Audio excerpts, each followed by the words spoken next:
Ganda ng mga bossing sa naghahanap dyan ng 9 to 10 seater. Ito mga boss, baka obra to sa inyo. 2015 Mitsubishi Adventure mga boss, oh. Kulay gray. So GLS Sport to mga bossing, na manual transmission, 2.5 liters na diesel engine. 4D56 mga bossing, the legendary 4D56. So ito po yun mga boss. Okay, naka R15 ang mags niyan. Silipin lang natin dito ng bahagya. Papakita natin kung anong concern natin dito, anong issue mga boss. And siyempre yung mababang presyo, pakita natin. Okay, yan. So dito muna tayo sa ating front area. So maayos ang transmission, makina, tsaka yung kanyang suspension. So wala tayong may concern. So may mga concern lang tayong konti na dapat idagdag. So ito naman mga boss, mababa lang presyo, 398 mga bossing, pero sa atin is binibigyan ng 370. Na nakaraan nakabenta tayo kulay blue 2013 sa halagang 360. Pero ito mga bossing is 2015. Yan. So sa front area, ending pipe, presentable yung kanyang headlight na naka smoke lens. Same ng kanyang fog light mga boss. Sa front area, kulay gray yung kanyang front bumper. Then yung kanyang pinaka body parang ano siya metallic gray mga bossing, no? Yan. Then mapapansin mo sa front area niya, yung bumper connected sa wheel arch, sa cladding, hanggang sa mga bossing, sa kanyang rear area. So paikot po yan. Yan. So eto naman mga boss, naka R15 yung mags, naka 5 stud, and sa gulong mga bossing hindi nakakapalan. So nasa na lang siya, 80% red light mga boss. Okay? Yan. Then naka body color na rin yung kanyang side mirror, may chrome accent dito. Meron din siyang roof rail, may rim visor. Then dito mga bossing is naka two-tone. So chrome tsaka kulay black yung housing ng kanyang door handle. Yan. Then pagdating sa interior, presentable, naka power window.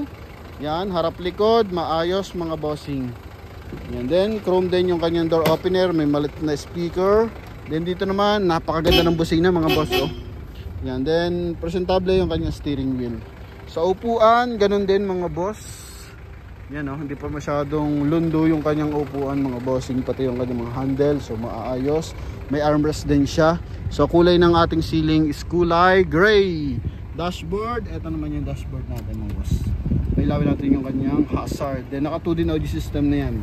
Mileage neto 82,867 mga bossing. So check lang natin yung kanyang power adjust side mirror. Okay, so maayos naman, responsive. Then sa kabila rin. Okay, kagandahan pala dito mga bossing, GLS. So meron siyang signal light dito sa kanyang side mirror. Magkabilaan po yan. So papakita natin kung hindi masyado nakikita sa ating video. Pagdating sa second row, eto mga bossing is na rin pala, naka central locking mga boss. Oh, yan. So pag nilock mo dito, lock lahat ng ating pintuan. Then second row, napaka-presentable ng kanyang armrest with cup holder, aircon ventilation. Ito mga boss. Yan, pagganahin natin. Okay, then sa door panel, ito, napakaganda pa ng liner, oh.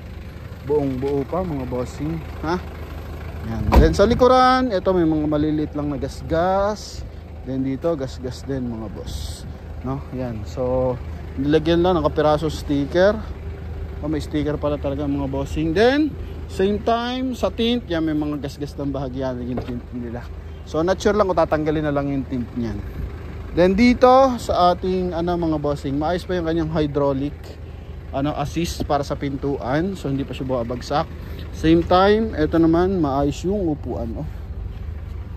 Mga boss, ganda pa ng stitches, buong buo pa. Yan. Then ito yung kanyang ceiling mga boss. So presentable, in and out yung ating unit. Okay, normal na to, may mga konting gas-gas dito. Yan. So galing to ng bangko mga bossing. So sa mga interesado at willing mag-wait para sa papers neto, so may gate pass naman yan, and papakita na lang natin kung anong meron, no? Nasa ganun mas mura nyo makuha. Yan. Then konting gas-gas ito sa gulong.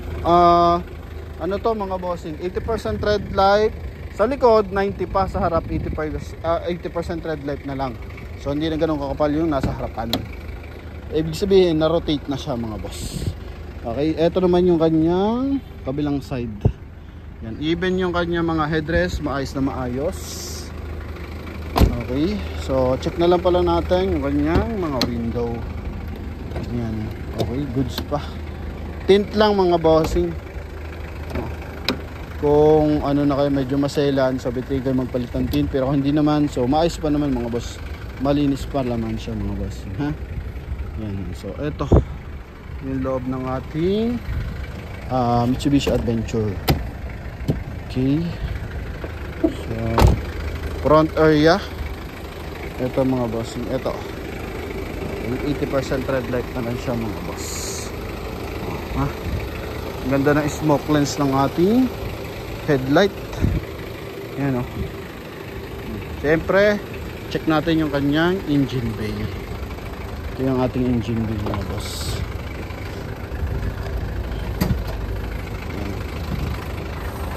Engine din mga bossing. Makina na ito, legendary 4D56 mga boss. Ito. Ayan. So malinis lang, nakadetail na ito mga bossing. Pero lagi natin i-check, syempre walang usok, walang tansip mga boss. And same time, naka Motolite Gold ang gamit nating baterya. Walang issue ng bangga at hindi rin ito binaha mga bossing. Sa mga interesado at gusto magpadala ng mekaniko, relatives, lalo na yung mga nasa ibang bansa, so pwede mga bossing, no?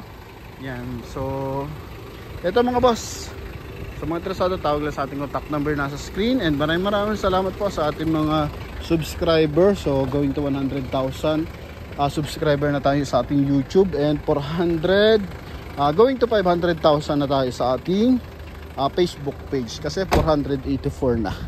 So yun mga boss, sa mga interesado sa ating Mitsubishi Adventure 9 to 10 seater, eto sa halagang 370,000 mga bossing.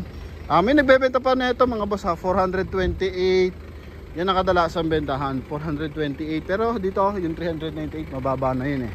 Pero sa atin syempre mas pinababa pa. Okay, yan.